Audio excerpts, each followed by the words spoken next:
This is Caffeine Coils, and I'm Deanna. And I'm Jenny. And we have a special guest with us today. Do you want to introduce yourself? Oh, sure. I'm Anna Smith, and I'm with Hero Heating and Air, and I'm so thankful that you guys invited me to be here today. I'm excited to chat. Thank you for joining us. So we wanted to talk to you a little bit today about your experience as an owner.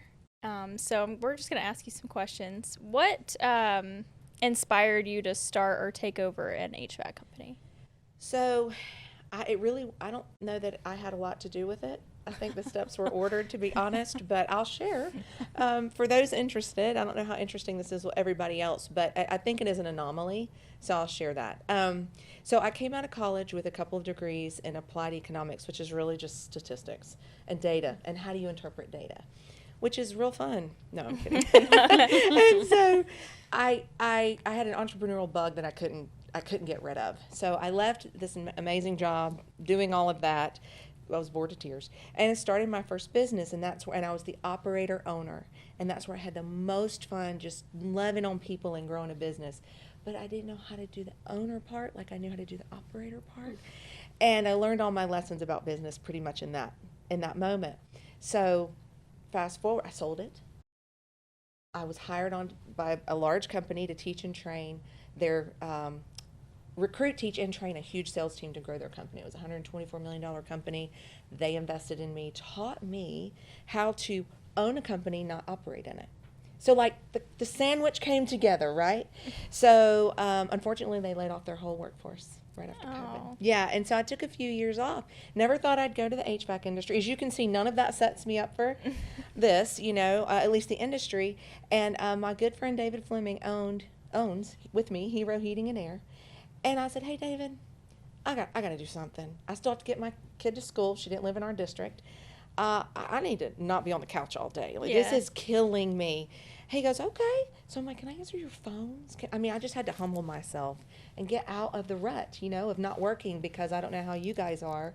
And most, I think, people in this industry are this way. You don't want to not work. Right. It's not okay. So he said, yes. We had one coffee date. He said, here's the things I'm looking at. And the interpreting things through data, he was an operator wanting to become an owner. So I knew that path, I just didn't know the industry. And next thing you know, we were like, let's join forces and build a team. I didn't mean to. It fell, right? Okay, so and here we talk a lot to our contractors about working on your business and not in your business. Yes. So what piece of advice what is like the if you only could give them one thing, what is the one thing that you would tell an owner-operator that needs to be an owner more than an operator? So this is extremely easy for me to say. It is the number. When you ask me what are the challenges, I'll be like, that is the challenge. It is the hardest thing to do. So I'll give you this answer. It is simple and not easy, and I don't know that everybody can. When you're an operator, you have a passion for what you do to serve your customers. And what you have to do to step out, you have to free yourself from that. You have to duplicate yourself to new people. So systems, hiring, meaning you have to come to the job not with I'm the operator, I am the product, so I do everything my way and I do a great job. That doesn't help you when you hire people do what you're doing. You have to define it, document it, teach it. Yeah. So you have to hire, do all of that, and then hold people accountable. And that means letting go of what you're great at and maybe what you're called to do. So not an easy task. And so for me, I'm not an HVAC guy. So I came in, saw the systems, created the systems, hired, and stepped completely out pretty quick. In my first business, I was the operator, and I actually failed at it. Mm-hmm. I actually could not do it. So I don't say that lightly, like, oh, just do this. It's almost like you have to change and rewire your personality for that. If you are an operator that wants to become an owner, it is a different job description entirely. So that's the big answer. Sorry.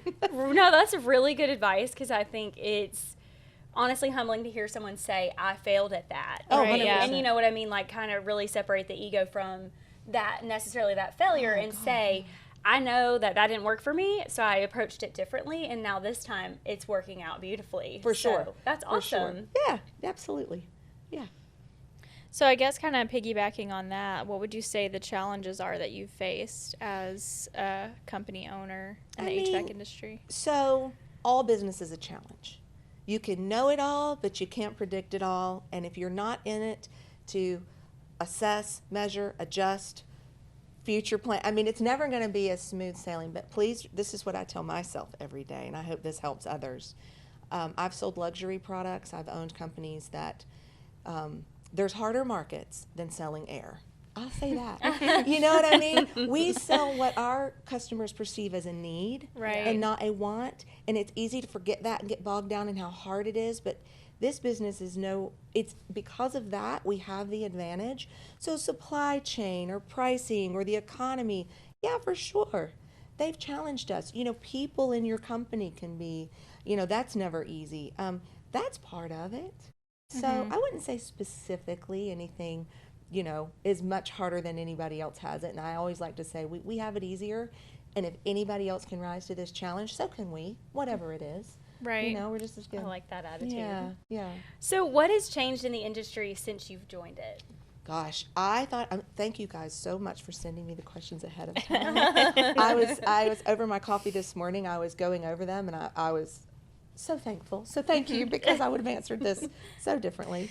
When I first entered the industry, I thought, this industry is not well served in terms of leadership training, just maybe training in general. And I think it's kind of like being the only restaurant in the city because we sell air. So, you kind of can be successful without being hyper competitive, right? But I've seen a change in that, or maybe I just haven't learned it. It was always there. I don't know. The other thing is AI. I think that's huge. But back to the change, you guys may not remember, but gas stations used to be fellows with oil under their fingernails and the burnt coffee, and they wouldn't speak to you when you came by, and they had their pros and cons. And then in comes QT.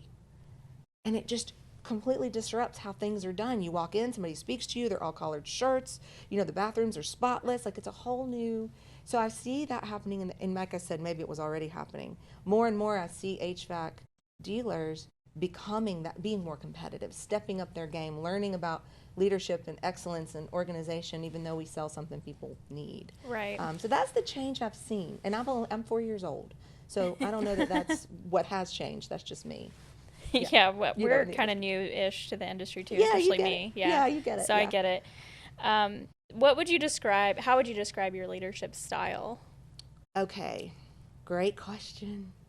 So there's the visionary, there's the pace setter, there's authoritarian, I guess. There's inclusiveness was democratic. So I'm different depending on where I'm at. When this is your job, I need you to do your job and hold you accountable. It's a little authoritarian. It's like, this is what we do. It's when I'm with a team, it's visionary. This is where we're going. This is why we're doing what we're doing. I didn't know this, by the way. Thank y'all. I evaluated myself reading this. I haven't seen this stuff in forever. And democratic. I might know what I think we need to do, and I'm darn sure. But I'll ask the field, because the field knows better than you do, always.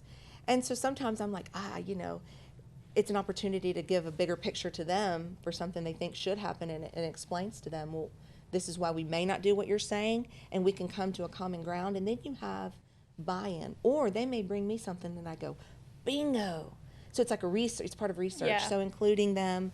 So as I read through them, it's almost all of them, depending on where I'm at. Building a relationship. I just did one-on-ones with the entire team, and it was all about, the only question was, what do you need? What can we do better? Do you feel included? Where do you want to go here? How can we help you? Yeah. And it was just, tell me about you. That's a different kind of leadership. So I didn't see one that I don't use. And at first I went and read the article because I thought, am I supposed to be one? Turns out that's okay. Yeah. No, I think the flexibility is important. Like, you need to be a different style in different situations, I think. And we just did an episode on personality tests. Yeah.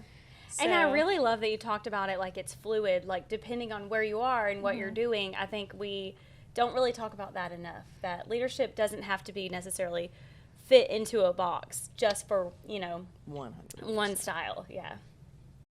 What kind of strategies have been most effective in growing your business? Without a doubt, knowing your data and making decisions on data.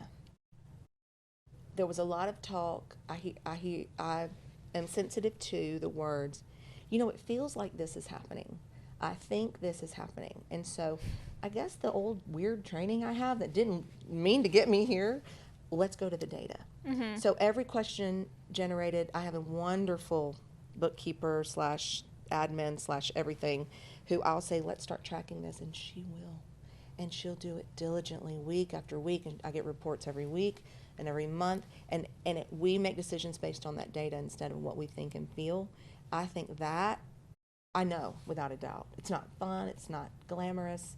I know without a doubt that is how we've navigated through the waters of the last 3 years. Yeah. That's really good advice, because I think not enough of us are digging into that data, and you can't really dispute the data. Like it's pretty much factual. Right. And how many times did we say, I think this is where the business is going. I think this is where our business is coming from. And then we would record, evaluate, and analyze, and it was like, absolutely not. Yeah. We were wrong, y'all. Yeah. We were wrong, and we were wrong together. So we were going to all buy each other's story and make a decision based on our feelings, which felt so valid, and we were just wrong. So I'm really passionate about that. It's also interesting how looking at the data can kind of change your perception. If you're thinking XYZ is happening, when you actually see what's happening on paper, you're like, oh, wait, you can kind of step back and understand that it's actually a totally forward different. interpret things differently, because you're like, oh, I had a few, when you do like a science paper, I don't know if y'all remember this from school, you have a few theories. Right, yeah. And then you see the data, and now you're like, okay, your assumptions change. You go into every experiment with assumptions. Yes, it changes those assumptions. And I think there's something to be said too for like telling your team, like, we thought this and we all thought this, and we looked at the data and the numbers don't match up and we were wrong, and admitting that and saying like, we're going to change course based on the data, which is good. I'm so glad you said that. You just gave me words for my meeting. 2 days. We got one of those. We've got one of those exactly. So thanks. What do you think is the biggest misconception about owning an HVAC business? I'm going to be honest. It may not be popular.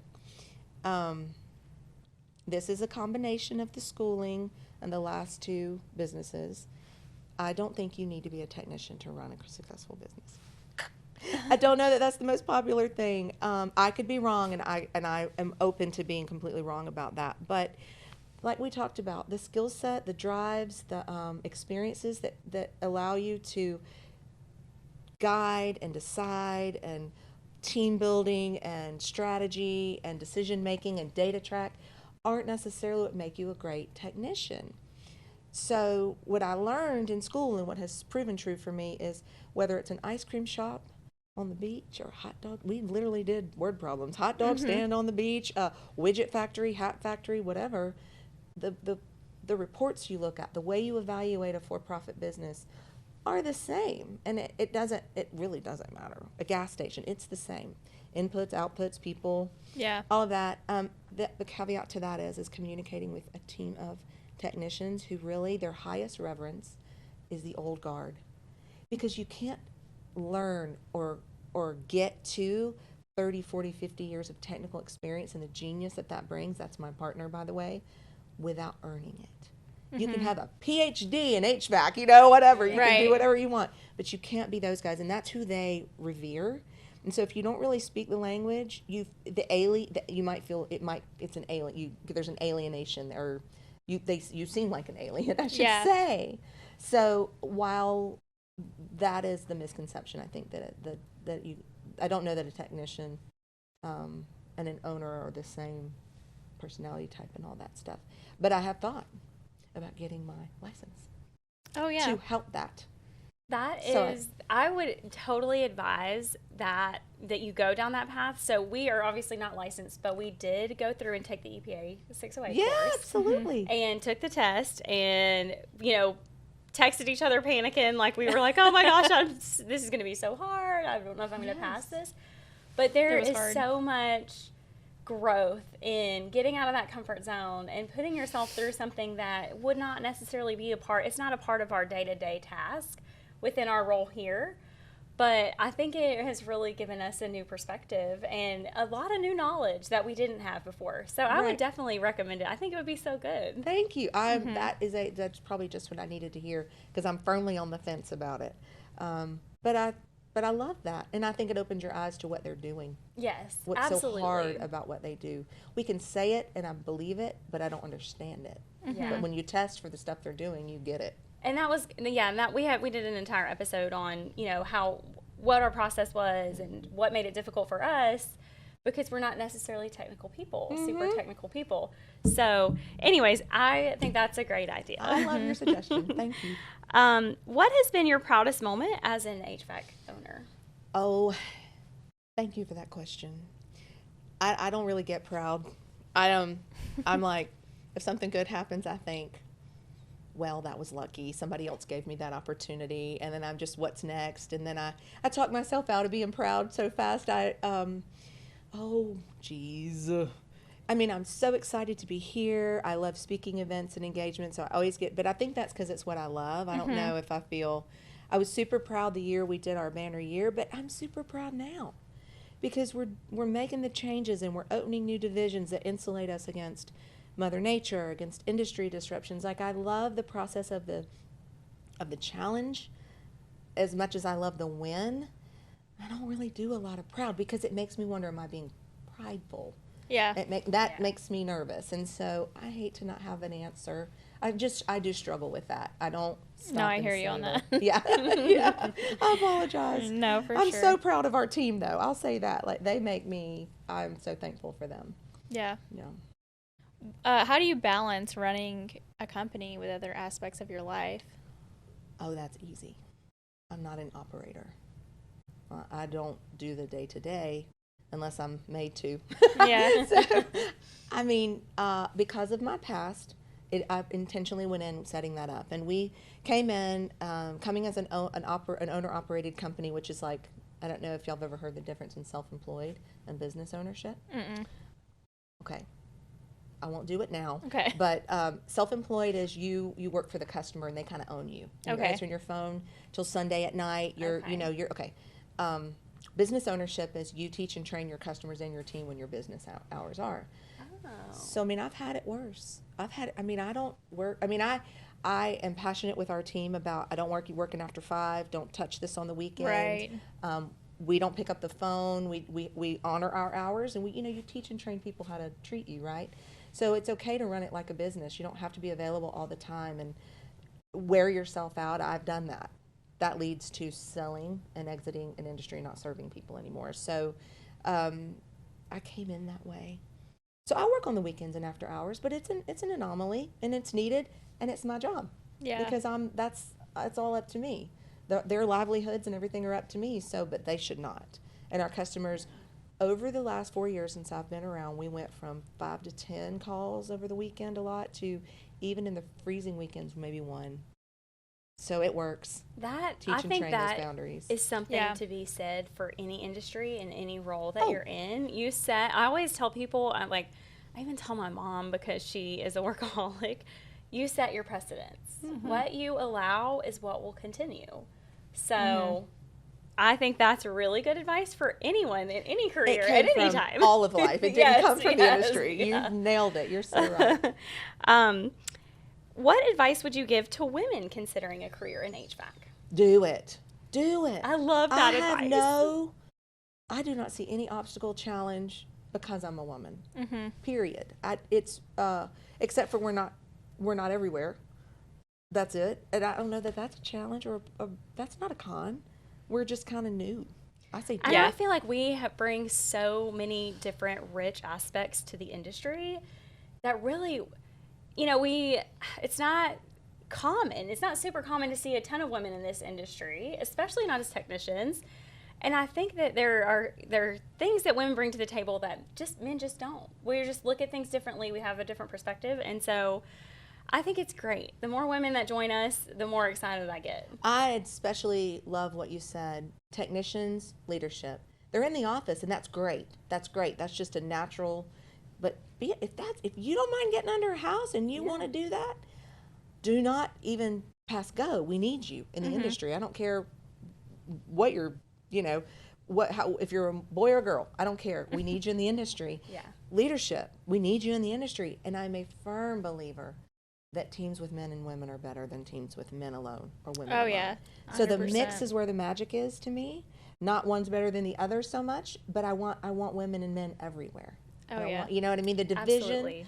it's a little heavy on the office versus field. You know what I mean? Yeah. So I would love to see that change if people want it to. You know? Absolutely. Yeah, and kind of, piggybacking on that, what advantages do you think you bring to the industry as a woman?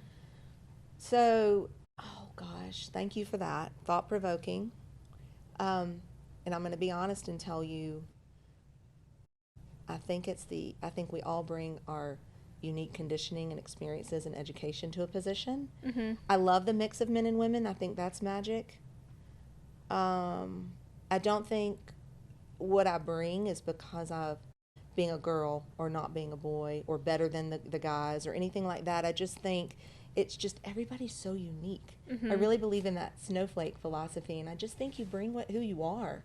And I'm not stereotypically either way. And most people, if you get to know them, they don't fit in a box of what's a woman and what's a man, like the stereotype. And so honestly, you kind of bring who you are, and then I think the mix makes the magic. That's just and then I thought about my girls, and I would advise all females, I say that and then I say this, to get involved in women in HVAC. There is a camaraderie there, and I don't know, I think it's because we're rare, right? And so we understand what it's like to be rare but love it. And so I would advise that for people, because there is a support there. If you do feel odd in situations where there's less of you than other types of people, you know what I mean? It's good to bond together and gather that support, because perception is everything. Whether you aren't supported or you just feel that way because everybody's different, you should gather support so that you can move forward. It's kind of like what we talked about earlier with the data. Once you realize that maybe it's not as rare as you think for women to be in the industry, and you get together with all of these women, then you feel like I have support. I have people that are like me in the industry. I mean, you can do it. Mm-hmm. It's intimidating because it's not necessarily the average thing to see women in all the positions, but you can do it just like anybody else, like we talked about. Mm-hmm. Yeah. All right, I have one last off-the-cuff question. Oh, off the cuff. Oh, no. I know you've spent a lot of time talking about how you have a background with data and how that has really helped your business. For somebody who may not necessarily have the amount of experience with data that you do, but it could increase and help their business, what training or what classes, what research would you advise them to do to help their business and be able to analyze the data? Okay. So this is one of those things where I don't know how I do what I do a little bit. So I don't want to take up y'all's time. I'm going to start with what I'm thinking and try to land on what you said. The genesis for the data was just good run-of-the-mill know your numbers. Any old 101 business coach will say, get these. Get them. Yeah. Start. Then every time you have a question and you don't have data to help you, where is our business coming from? How fast are we converting the leads? That's a lead conversion. I learned that because I've spent millions of dollars in sales coaching, right? Like, you invest in yourself. So I love that you're asking me about how to invest and how to price. I don't know. What's everybody else doing? How should we do it? Now go chase that answer, get educated, and track your margins. So it's going to be, for me at least, maybe there's a class out there that teaches you everything. I'm a big believer in start, learn, adjust. So I started with what I knew, and then I just kept the pedal to the metal. What else do we need to know? What else do we need to collect? And it resulted in collecting some data we may not use, I guess. That bother me at I all. like that advice, though. Yeah. Start with what you know, and then try to determine where you're getting to the end point, and then track to get there. So I like that. That's good advice. Yeah. Big closer there. It is easy to ask other people what they think and then go, well, so-and-so down at the warehouse said. Look at so-and-so down at the warehouse. Would you trade businesses with them? Would you trade careers with them? Would you trade other markers in their life that give you quality of life with them? And you're basing decisions on what you and them think and what everybody's saying. Stop and track. stop and put that in a spreadsheet. Yeah, absolutely. Stop and track, because you're following and being influenced by you're not intending. Somewhere you're not intending. Yeah. So that's what I would say. It's catching yourself, realize I'm making decisions based on rumors. I think that's like really good life advice. Sure, I mean, yeah, if for you sure. know, if you're looking across the street at the Joneses and they've got, the bigger house, the bigger car, the bigger whatever, is that what you want to mimic? Is that what's going to make you happy? What do your numbers tell you to do? Yes. Where's your bank account? Yeah, Where's your exactly. retirement? What should you be doing? Being willing to Exactly. lead your own path based on your numbers. That's Yes. really good advice. Thanks. I didn't see it that way. That was really good. Thank you. Okay, so we're going to play a fun little game. This is a new game. We haven't tried Y'all this didn't one tell me yet. It's a surprise. It's always a little surprise at the end. So this game is called What's in Your Purse? And I have a long list of questions, so I'm going to have to narrow this down a little bit, I think. But basically, it's just fun questions about maybe something random you have in your purse or that kind of thing. So the first question, what's the most unexpected or random item in your purse right now? Okay, there is a wallet. There are sunglasses. There's a little medicine thing full of like your, need. Okay, what else? A little bit of makeup, a hairbrush. A knife. You have a knife in your purse? It's not on me. You're better than me. Okay, what's in your purse? Because mine's boring. Well, yeah, I mean, I have the normal, lip gloss and mirror and cuticle oil. Cuticle oil, that's a random one. I feel like that's a Mints. random one to have in your purse. I have mints, hand sanitizer, and then I have a knife, just in case I need to open something, like a little pocket knife. Oh, that's good. Yeah. My car key. I have What about you? a random chocolate bar in my purse that's been in there for so Oh my long. God. And I'm like, this is probably not even edible. I have a dead plastic roach to put Oh. in people's Oh That's my so gosh. funny. That's Okay. my favorite thing to be Okay, like that when is we so went out with my daughter's boyfriend and they were packing up his food and I went and tossed it. Oh my gosh, y'all made my day, made my That's night. You so should have seen funny. her That face. is hilarious. Okay, I do have something funny. That's in my funny. purse. Yeah.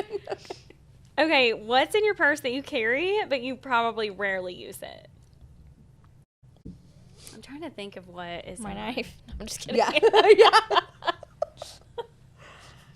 I carry my husband's second truck key in my purse, and I always leave it in there, and he gets kind of frustrated with me because something to do with whenever I leave my purse in his truck and it locks, then he can't remote start it. I guess it won't like remote start if the extra key's in the truck okay. or whatever. But there was one time that we were on vacation and he locked his keys in the truck, and it was a good idea that I had my extra key Right. in my purse because we were miles and miles away from home, so Came in it worked clutch. out. Yes. What about you? What's something that you rarely use in your purse? Honestly, probably my hand sanitizer. Like, it's in there for looks, really. It's not, I don't All think right. to use it. I feel that like much. I have hand sanitizer in like the console of every car that we have Mm-hmm. because there's something about like getting gas or just going in the I grocery just store. or forget. whatever. I forget I even have it, and then I I- don't use it. I use it all the time, but I also have a 6-year-old at home who's always germy, so Yeah. that Makes changes sense. the game a little bit. That makes sense. What about you? Anything that you carry that you may not use that much? Oh my gosh, I'm visually going through. I was so excited about the plastic roach. That was so fun. That This was one's a got good me. one. I kind of am pretty utilitarian with my purse. I clean it regularly. I like to be able to reach in there without having to look. Yes. Okay. So I have this weird like Tetris thing I do inside of it, so that Yeah. I could access stuff. So I Keep know everything in the it's- same there's enough. spot. Yeah, okay, so I'm like that too. Though. Yeah, like I have little- like a lip gloss like thing, Yeah. and then my Like you're- chapstick. Yeah, you know like exactly the yes, order. Yes. Do you have anything sentimental or meaningful in your purse? Like maybe any pictures in your wallet? I feel like people don't really put pictures in their wallet anymore. No, not anymore. I used to carry, my grandmother wrote out the Serenity Prayer for me, and I used to carry it in my wallet until it was so threadbare it's in my nightstand. But I don't even have a picture in there. That's I don't sweet, either. Though. You don't either? Mm-mm.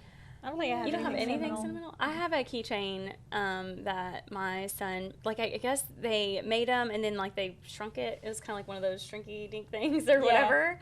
And it has his handprint on it and it says Happy Aw. Mother's Day from 2020 or something like that. Like that's awesome. that's my sentimental thing. What's one thing in your purse that you can't leave the house without? My keys. Yeah. My keys. My emergency Protein bar. Oh yeah. Girls, Okay. if the blood sugar drops, it's That's over. right. It's over. The whole day is over. Maybe I need to have that, like, Oh, because I get hangry. oh, I always carry something like that with me too. and it's always too late, and I can't even. By the time it's too late, you can't think about where should I go to get, or I can't. Yeah. I'm already. You're already past that. Yes. Yeah, I'm already Mine is hysterical. definitely my chapstick. Yeah, I same. Yeah. cannot stand. I have a not car having chapstick. I have a purse chapstick. A living room chapstick. Office chapstick. I do too. I have one on my desk at home. I've got one on my desk at work. I've got one on my nightstand. Like, is there an item in your purse that always surprises people when they see it? Is that going to be the For plastic sure, the roach? plastic roach. Yeah. That's a good Or one. for me, the knife. I don't know. Okay. You're like, wow, Deanna. All right, this is a good one. How many lip balms or lipsticks are in your purse? Okay, this is an embarrassing amount for me. Okay, so I usually only, because my purse is really small, so I'll usually keep like one non-colored, just like a lip balm. And then if I'm wearing any color on my lips, like a lipstick or something like that, I'll put that in there. So 2 max. Two. Okay, how about you? I'm too, like Deanna. Oh my gosh, I probably have 6 or 8 of them in my purse. Like, No. I don't even know why, because some of them I don't use very often. Like, I've got like my everyday lippy, and then I've got my chapstick, and then I have like a gloss and like a crayon, and like all these different colored ones. Yeah, I have all kinds of different lip stuff, but I just keep them You keep in them my at makeup home? bag at home. I think what happens is that I'll wear it for that makeup look of the day, and then I'm like, let me Mhm. put this in my purse so I can refresh throughout the day. Yeah, and then you forget about it. And then I forget about it, and Yeah. it stays in there. Do you carry, do you carry anything quirky, like a mini tool or a Lucky Charm? Oh, mini tool. Well, your knife, I knife, guess. yeah. Yeah. What about you? A Lucky Charm. The scarf on my purse is a little bit of a sentimental Lucky Charm type message to me. Yeah. Oh, okay. So yeah, a little. That's probably the closest thing. I feel like I don't have anything like that. That's like a Lucky Charm. I don't know. That one's a tough one for me. But if your purse could talk, what would it complain about carrying?